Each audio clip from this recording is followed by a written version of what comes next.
So we just got a couple of quick fire questions for you, Nev. So, first one, best player you played against? Ian Rush.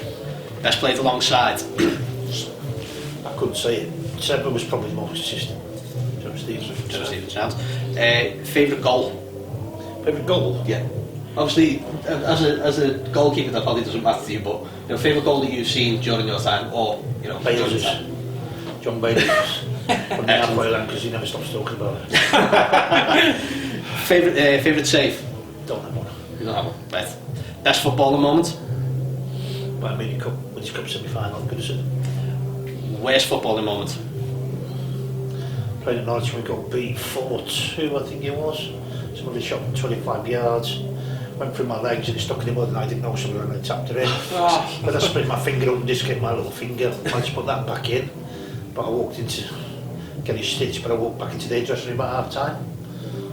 So, and when I warmed up, I thought Norwich should be a lovely place, and some kid spat in my face. So, that's home of Alan Partridge as well. Look it out. Yeah, Norwich wasn't the best place for me, in all fairness. Yeah, so that's Alright, so favourite ground player, Goodison aside? I like Leeds and I like the old Southampton one, and I love West Ham. Yeah. The old ones. The old ground. Peter Reid said Anfield, didn't he? Yeah. That wins, yeah. Anfield when you get beat. Yeah, that's true. Yeah. Worst ground player? I didn't like Old Trafford at all because I didn't think they had much of an atmosphere. Really, yeah? No, I never felt the atmosphere there. So the others, Oldham. Because of the plastic pitch? Plastic pitch? No, it's just Oldham. Your favourite player as a kid? Pat Jennings. And favourite player now? Don't have one. So they're all shite. No, it's fine. No, it's fine. See, when I look at all the goalies, Buffon is the only one that I'd look at now. Yeah. I know you probably. The rest, I don't have interest in. And finally, what advice would you have to any young aspiring goalkeepers? Enjoy it. Enjoy it. Don't worry about mistakes, because mistakes are the way of learning. As long as you know why you've made a mistake. And I think the biggest thing for me, as any footballer, would be to keep a diary. And then look at what you've done well and the reasons why you've done well and then look at what you didn't do so well and work out why you didn't do so well, and that's how you coach yourself. And if you can coach yourself, then the other bits and pieces around it, you'll make you a better player. Did you do that yourself, did you? No, I had my own way of doing it. I did it in my head, but yeah. When you get kids, it'd be a good way of doing it. And also it gets him, if you ask a kid now why he does a warm-up, you haven't got a clue. Yeah. But some of the pros don't know, why do you do a warm-up, or kids warm you, but why do you do this warm-up? We've always done it this way. Yeah, but it doesn't make it right, does it? Yeah.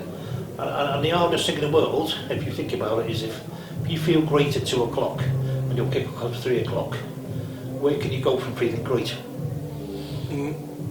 So, yeah. So especially in that hour, it's about managing your mind. Yeah. And that's the hard bit. You know, and sometimes we as coaches and clubs, if I work on working on Friday morning with a goalkeeper and I go in and say, right, okay, how many catches do you need before you feel good? He won't know, because it's a feeling. Yeah. But if he does 10 and he goes, oh, I feel great, what is the point of me carrying on that training session on a Friday before he goes to match that? You might as well just go, because you're not going to feel any better. Yeah. So, but people don't do that. Oh, you've got to be here for an hour. You've got to be this, and you've got to do that. This is the whole thing you were saying about drilling things into people's heads about. Yeah, but of course, it's your Friday. Coaches think they have to justify the money by being there. That's what goalkeeping coaches do it. They say, go and do that. Why are you doing that? Because all you're going to do is kill him. Yeah. You know, for me, why do you need a goal if you're a goalkeeping coach? Because if you don't have a goal, no goalie ever lets a goal in. So therefore his confidence must be up. Fair point. Absolutely amazing. Nev, we're conscious that you've got a wonderful event downstairs with us this evening. So, quick couple of predictions, because we've got a couple of games coming up. So we've got Cardiff on Tuesday. I will beat Cardiff 2-0. Happy with that? And that takes us on nicely to Demler. Yeah, the Merseyside derby. Well, I think it's good because we're playing that shit, we'll beat them. I think there's an incentive for Everton to beat them as well. Yeah. You know, I think there's an incentive to... No, hang on, this they're playing for the club against their biggest rivals. Sure. Yeah, that's all the incentive you need. True. Yeah. You don't need anything else. Yeah, true. Yeah, and I think the way things are going, I think we're playing that badly. Well, we're not playing that bad, but things are that negative around that it could all change in that one bit. So I'm hoping they go on. However they The do, pressure's off Everton, I think, I think it's more on Everton than ever before. for the derby. Yes.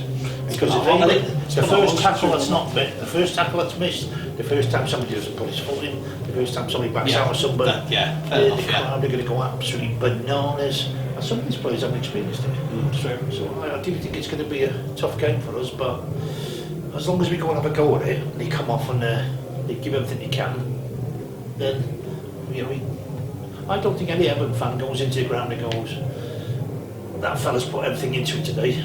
Yeah, it might be shit, but he's put everything into it. What more can you ask? You know, I think most Everton fans realise how talented some of these players are, and it's the lack of ambition and attitude and application that they get fed up of. It's not the actual player, it's the thing that goes with the player. And I think when you get to the Premier League, you're all fit, and you should all be able to run about for 90 minutes given. Yeah. Given, because everyone else has to do that in work. You don't have to work unless you get the sack. So the first thing is, and it says in your contract, be fit to play and give your best. So that's all you got to do. If you do that and you've got talent, you've got a chance. The other things will take care of themselves.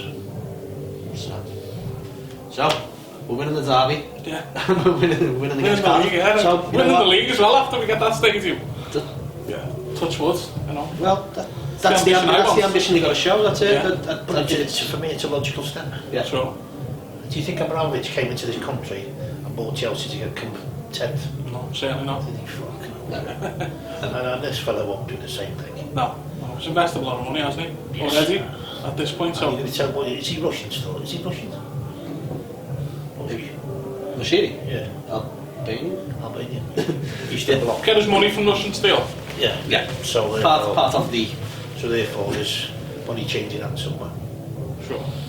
And the more money that comes to that club, the better it's going to be for that club. Yeah. And you think if you've got a good team, the investment comes in, you can make it into a 70,000 stadium. Yeah.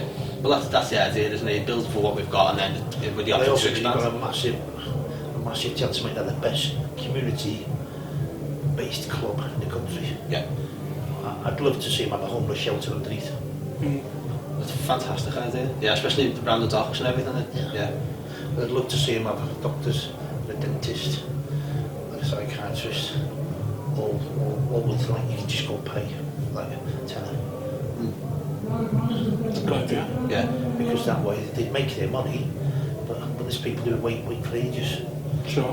And we worked it out the other day in our school, and we see a psychiatrist in our school for 6 hours over a year, and all our kids got fucking mental health issues. Because it's spread amongst the schools in 6 hours. It's just crackers, isn't it? Yeah. But you could have your food bank put in there. And the players could dip in 100 quid a time off their wages and they could pay for that food bank. Yeah. Yeah. There's 100 quid that they never want to miss. And I always think if you've got 25 in a squad and they can put £1,000 in each, at the end of every week you can give that to a local charity. Yeah. The only thing is that there shouldn't be food banks in this day and age. It's heartbreaking. The way the country's going, it's just unbelievable. It's now. worse, it's not going to get any better. I know. That's why the clubs are important, but it's also important that the clubs show they care. And it's great having them in the community, but you know, they got. You're doing a great job as well. In the community. But she's trying to raise £1 million to this mental health thing. Yeah. It's £1 million. Yeah, it's a lot of money. It's There's a lot of money lacking in mental health and mental health support work at the name. No, it's all Yeah. money, £1 million Yeah. for the club. How many players they get to stay in the league? True.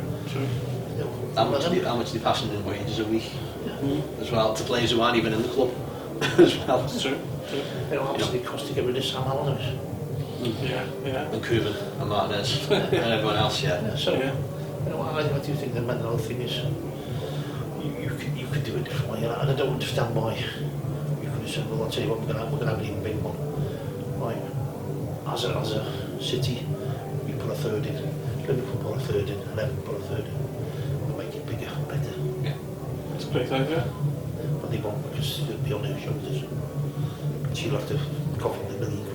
Yeah, but yeah, I've spoken to Karina before about stuff in the community. I've even done the zip line off the top balcony for charity and stuff like that. But the work that the Everton in the community does is just amazing. It's They're incredible. not very good with the rainbow toffees, I'll say that. Great. So that needs to change. But like, you have a big following in the LGBT community as well. You know, you do an awful lot, and you know, full credit to you, Nev. It's, you know, offering your Twitter account to lesser known voices, and you know, giving them that voice is just it's highly commendable. I think more people should do that. The difference is that the Nolan Trust were in there, and they got 300 extra donors Just through your Twitter account. and 275 stem cell people. That's brilliant. Right. Now, that's very small time. Yeah. Yeah. So if you got somebody who had more following, then It needs more influencers and more followers like that to be doing stuff. yes, babe, we're ready. That's a lot. Yeah, we'll talk about you. Ready? Yeah. Okay, so we're ready now. So Sounds. yeah, we're going to get them downstairs. Zed cars will go on, and then we'll bring Cool. it on. Who will? Zed cars. Right, so we'll just wrap this one up. So for now, we'll see you after the Cardiff game, up the top fees. We'll see you in a bit.